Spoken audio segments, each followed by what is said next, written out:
Uma sessão de perguntas e respostas que fiz ao Tucker Carlson, porque ele é um amigo pessoal dela. O que ele diz é um tanto notável e também um tanto pessoal, mas ele diz que é de conhecimento público, mas vocês vão ouvir. Chris?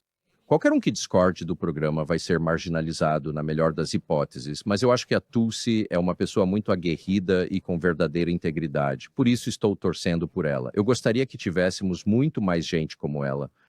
Mas, nossa, isso só te deixa triste. Tulsi Gabbard não tem nada de que se envergonhar. Tulsi Gabbard não tem nenhuma agenda estranha. Tulsi Gabbard é a pessoa famosa mais pobre que já conheci em toda a minha vida. Pelo que sei, Tulsi Gabbard não tem casa porque nunca ganhou dinheiro suficiente para ter uma. E dinheiro é a medida, e muitas dessas pessoas são incrivelmente ricas em relação à sua habilidade. Tipo, há muita gente burra. Bill Ackman vale, tipo, 8 bilhões de dólares. Ele é um idiota. Como isso aconteceu? Como a Bari Weiss pegou o controle da CBS News? Ela é uma idiota.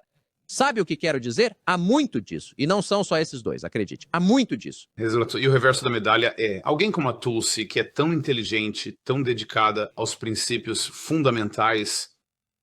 Quer dizer, ela foi a oradora principal na festa de 90 anos do Ron Paul. Quer dizer, ela é tão dedicada a um governo pequeno, à máxima liberdade individual, à paz, aos princípios, e ainda assim a mantém fora do processo de tomada de decisões.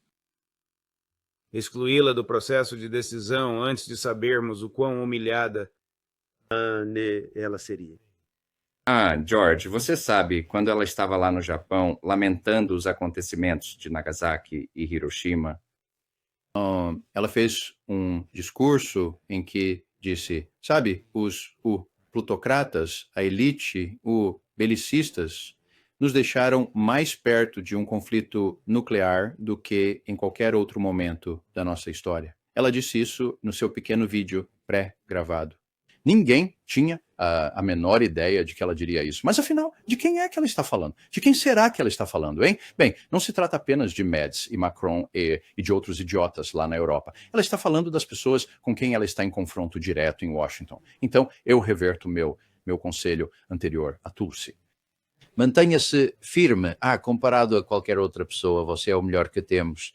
Talvez, quando a Venezuela desmoronar de forma flagrante, talvez Trump te ouça novamente. Se você não estiver por perto, ele não conseguirá te ouvir. Larry, o processo legal contra Maduro é extremamente fraco. Pois é, a denúncia é muito desleixada. Muitos de nós analisamos isso. Não precisa ser advogado com 40 ou 50 anos de carreira para perceber que ele é acusado de coisas que jamais poderiam ser crime. Como possuir uma arma em Caracas, algo que seria ilegal ter em Manhattan. Alguém na comunidade internacional de alguma relevância acredita que isso tem a ver com drogas? Não. Absolutamente não. E sabe, eu acho que o Max Blumenthal fez um trabalho realmente excelente no artigo dele, no The Grey Zone, expondo o quão ridículo era aquela acusação. Sabe, eu estive envolvido, sabe, nós conduzimos um caso em nome da União Europeia, eu e os meus parceiros, os outros dois, para ir atrás das grandes empresas de tabaco e bebidas alcoólicas por lavagem de dinheiro. Agora, quando você elabora uma queixa ou uma acusação com base nas atividades deles, você não pode simplesmente dizer, o R.J. Reynolds ou ou Philip Morris, eles estão envolvidos em tráfico de drogas. Não. O que você faz? Você precisa dizer, em 11 de novembro, 2015, certo? A Philip Morris recebeu X quantidade de caixas mestre de cigarros em tal e tal porto, tanto de tal e tal parte, moveu-as de lá ou vendeu-as a este indivíduo em particular que estava diretamente... Sabe, você entra em detalhes assim. Não há nada disso na acusação. Correto. Nada mesmo. Correto. O que te diz logo que isto era apenas uma desculpa para ir lá e obter o petróleo. E sabe, como escrevi no outro dia, este Paul Singer, que tinha acabado de conseguir uma sentença em novembro de 2025 para ir atrás e recuperar bens ligados à Citgo. Puxa, então o que a Citgo tem lá no Golfo do México, nos Estados Unidos? 4 refinarias que são especificamente projetadas para lidar com o tipo de petróleo pesado que vem da Venezuela. Paul Singer, um multibilionário que tem doado dinheiro a Donald Trump. Há alguma possibilidade de corrupção ali? Que nada. Não é assim que as coisas funcionam em Washington. E quem financiou o vice-rei da Venezuela, também conhecido como o secretário de Estado dos Estados Unidos? Sim. Certo. Deixa eu só intervir aqui, porque todos nós sabemos isso, mas o público precisa ser lembrado. Isso não tinha nada a ver com drogas, pessoal, tinha a ver com petróleo. Isso tinha a ver com uma mudança de regime, né? Nós vamos governar a Venezuela agora, e não tinha absolutamente nada a ver com drogas. Larry, o Pepe, o Escobar, nosso querido amigo, ele diz que se o Trump tentar instalar a Maria Machado, haverá uma revolução nas ruas. Sim, não, acho que ele está certo.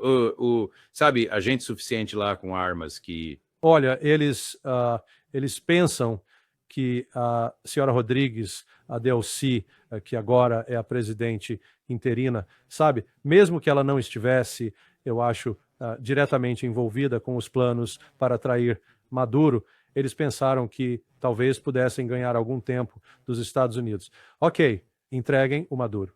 Sim.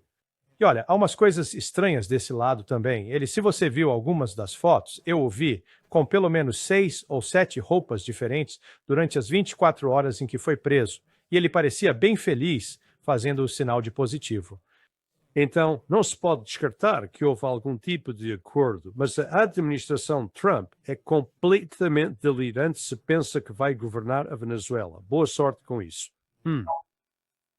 Eu não sei como os Estados Unidos poderiam sequer cogitar fazer isso, certo? Quer dizer, o governo, eu sei que isso é uma hipérbole e uma velha frase do Milton Friedman, o governo não consegue entregar a correspondência. Como é que vai gerir o governo, mesmo que seja apenas o aspecto petrolífero do governo de outro país? Bem, temos muita experiência, George. Quer dizer, veja o Vietnã. Quer dizer, eles assassinaram aquele sujeito, né? O tal Diem, não é? E então sabíamos exatamente o que fazer, só que não tínhamos a menor ideia no que diabos estávamos nos metendo. E aqueles que estavam dizendo aos políticos, como meu amigo Sam Adams, que havia o dobro de Vietcongues armados do que Westmoreland admitiria, porque ele estava matando tantos a cada semana, a matemática não funcionaria para Westmoreland. Então vamos seguir em frente e não temos um plano muito claro, mas estamos com todo o poder. E falando em Stephen Miller, nós temos o direito de fazer o que bem entendermos. É uma nação sem lei agora.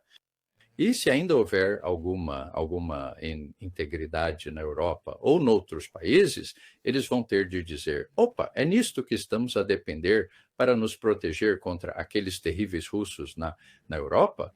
Meu Deus, a NATO está acabada, especialmente se a aventura da Groenlândia se concretizar. Falando sobre a Groenlândia, eu vou exibir um pequeno trecho de uma entrevista com o presidente Trump concedida ao New York Times. É uma imagem estática porque não foi permitido, a Casa Branca não autorizou a gravação em vídeo. Vocês verão. Você o vê, sentado à sua mesa e verá as costas dos 4. Os repórteres o questionando e você ouve as perguntas deles. É muito rápido e você ouve as respostas deles. E a minha pergunta para você será: ele está em plenas faculdades mentais? Chris, corte a sequência número 10. Você vê algum freio ao seu poder no cenário mundial? Há algo que pudesse te parar, se você quisesse. Sim, só uma coisa, a minha própria moralidade, minha própria mente. É a única coisa que pode me parar e... Não é lei. E isso não é nada bom. Eu não preciso de nenhuma lei internacional. Não tenho a intenção de ferir ninguém. Sim, como é que isso se desenrola no quarteirão do Congresso ou na rua da Suprema Corte? Bem, Larry, sim, na verdade, eu estou mais preocupado como isso repercute em Moscou. Então, eu me coloco na posição de, sou um analista a quem foi pedido para ir e informar o presidente Putin. E o presidente Putin vai fazer uma pergunta, né? Sabe, nós temos recuado com base na suposição de que o Ocidente reconhece alguma forma de direito internacional. Você pode agora me dizer com total confiança que Donald Trump é alguém que realmente vai respeitar o direito internacional? Como analista, observando a situação, eu teria que dizer, bem, senhor presidente, nós ouvimos ignorar o direito internacional com relação ao sequestro do presidente Maduro.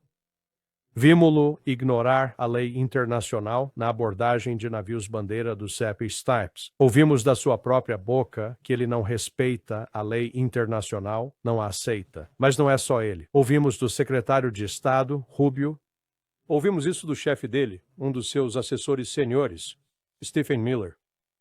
E temos o registro histórico de que Donald Trump se retirou do acordo de forças nucleares de alcance intermediário e George W. Bush se retirou do acordo de mísseis antibalísticos. Portanto, não consigo apontar um único caso em que os Estados Unidos agiram porque acreditavam que estavam agindo de acordo com o direito internacional. Temos visto as suas invasões do Iraque em 2003 como mais um exemplo, e o seu uso contínuo de força militar onde quer que deseje. Então, não, senhor presidente, não posso garantir-lhe que os Estados Unidos reconheçam, respeitem ou sequer reconheçam o direito internacional. Ray, antes de responder, eu acrescentaria a ladainha de Larry. O presidente dos Estados Unidos não respeita a lei americana. O presidente dos Estados Unidos elogia a execução de uma senhora dirigindo um carro no centro de Minneapolis que tentava fugir e evitar atingir o homem que a executou, e tudo o que o presidente e o vice-presidente querem fazer é atacar a sua política. Pois é. Felizmente não há vídeo para provar que o presidente mente, né? Tem vídeo que não acaba mais. 6 ou 8 vídeos que mostram que o presidente está mentindo descaradamente e o chefe do Departamento de Segurança Interna também. Sim, aqui é onde a realidade se impõe a nível nacional. Deixe-me apenas acrescentar algumas coisas ao que o Larry disse, com o qual concordo plenamente. Existem algumas coisas de natureza tática, sabe? Como, por exemplo, o assassinato de quase 30 cidadãos russos na Ucrânia, num local bem conhecido onde estavam a celebrar a véspera de Ano Novo. Pior ainda, o envio de 91 drones vindos da Ucrânia para atingir a residência do presidente perto de Valdai. Nós não sabemos se ele estava lá ou não, isso seria, claro, bastante interessante de saber, mas não precisamos saber porque eles foram abatidos lá. E há um pedaço, há a unidade de controlo, certo? Eles entregaram ao adido dos franhos em Moscou 4 ou 5 dias atrás. Agora está em Washington. Meu conceito do que o Putin fez é ligar para o Trump ou pedir para Lavrov ligar para o Rubio e dizer, olha, vocês tiveram 3 dias para analisar isso. Não é ciência, ok? É muito claro. A orientação mostra que aquilo foi direcionado, apontado diretamente para a minha residência e o equipamento que estava lá. Agora pode parar com essa de Hamlet, de ficar dizendo, bem, não temos certeza, acredito neles, mas depois não acredito. Você acredita em mim ou não? E suspeito fortemente que o Putin foi desenterrado por Trump e por Rubio e que lhe disseram, olha, precisamos de mais umas 2 semanas para analisar isto. Ou não, fui convencido de que o senhor está a mentir, senhor Trump. É por isso que temos um Rashinig. É por isso que temos outros ataques diretamente contra instalações americanas no Iraque. Na Ucrânia? Certo. Você sabe, é um toma lá, da cá desta vez. E Putin não está mais bancando o papel de bonzinho. Eu não acho que ele consiga, pausa, certo? As pessoas em Moscou dizem, pausa, olha, você vai aceitar isso calado, né, pausa? Ele não vai, pausa, ele tem Rashiniks, né, pausa, ele tem outras coisas. E ele está tentando dizer ao presidente, olha, você já foi longe demais agora, agora que mentiu sobre o sistema de mira, o controle. Já falei com Ted Postel sobre isso. É bem claro, você não precisa de nenhuma análise cripto para descobrir onde aquilo foi apontado. Foi apontado direto àquele controle, direto àquela casa. E o fato de que a CIA e outras pessoas estão dizendo ao presidente outra coisa e não deixando a Tulsi Gabbard lhes dizer a verdade, bem, o presidente vai acabar descobrindo isso de uma forma ou de outra, seja para se curar ou para dizer, bem, espera um segundo.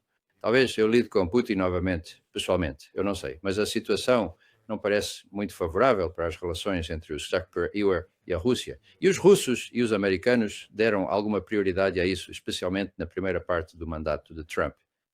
Larry, o Ray levanta o que seria e sobre o qual devemos nos aprofundar o meu último assunto, que é a importância do uso do Rashinig nas últimas 48 horas. Sim, quais são os seus pensamentos? Bem, os russos fizeram uma demonstração inicial há um ano para avisar o Ocidente que de fato possui essa capacidade. Agora eles provocaram, sabe, eles cutucaram o urso novamente e o urso revidou. O lançamento daquele míssil Hashnig veio com um aviso de 3 horas para os Estados Unidos. Os Estados Unidos foram avisados. Ok, vamos lançar isto, mas entendam que não estamos a lançar um míssil balístico intercontinental contra os Zeros. Estamos a lançar um míssil dentro da Ucrânia. E sabem, podem ver para onde vai, mas não o conseguirão parar, né? Essa foi a mensagem. Atingiu logo nos arredores de Lviv, que fica na parte ocidental da Ucrânia, bem perto da fronteira com a Polônia. E atingiu uma instalação de armazenamento de gás que contém 50% de todo o estoque da totalidade do armazenamento de gás na Ucrânia. Aquilo foi eliminado, completamente obliterado, sim, por este míssil hipersônico. Além disso, a Rússia também atingiu infraestruturas energéticas em Kiev, Zaporizhia, Dnipropetrovsk, e a situação está agora tão grave em Kiev que o autarca Klitschko está a apelar aos cidadãos de Kiev para saírem da cidade. Porque devido às temperaturas estarem tão baixas, o gás já não está mais disponível. Não há mais gás para aquecer caldeiras, para que os fogões sejam acesos, para sequer fornecer alguma forma de calor, muito menos cozinhar alimentos.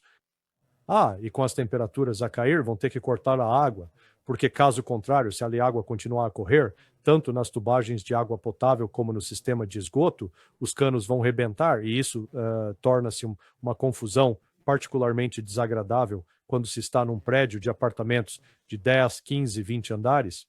Então, agora, a Rússia entrou numa fase em que está a cortar a energia na Ucrânia e a forçar a população civil a abandonar o país. Ora, isso também pode ser uma parte intencional da estratégia russa para minimizar as baixas civis.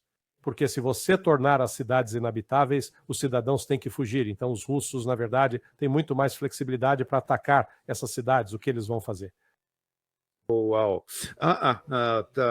Antes de partirmos, não consigo resistir a passar-vos o meu antigo colega da Fox, que agora se intitula Secretário da Guerra, há apenas 14 meses, em novembro de 24. Vejam isto, Sou um neocon em recuperação há 6 anos agora. A tolice com que ricocheteamos pelo mundo, intervindo, pensando que era do nosso melhor interesse, quando na verdade apenas viramos a mesa e criamos algo pior, em quase todos os cenários, levou a a arrogância do Pentágono. É que eles querem agora dizer a outros países como fazer contra-insurgência com base no que fizemos no Iraque e Afeganistão. Honey, você tá brincando comigo? Então você realmente não aprendeu nada, tá? Nada. Então sim, você tem razão. Essa confiança, a confiança de que nossos líderes políticos ou nossos generais teriam nossos melhores interesses em mente, está totalmente quebrada. Está totalmente quebrada. Posso dizer algo da minha experiência no Bronx? Quando eu crescia, pessoas como tentavam ser o que costumávamos chamar um durão, certo? E como você fazia isso era colocando Vitalis. Agora, as pessoas sempre, você colocava muita goma no cabelo, certo? E você o penteava muito bem e tinha um queixo duro. E você tentava ser um durão. Você não tem princípios, você só quer parecer muito durão. Agora, aqui está uma ameaça, porque se eu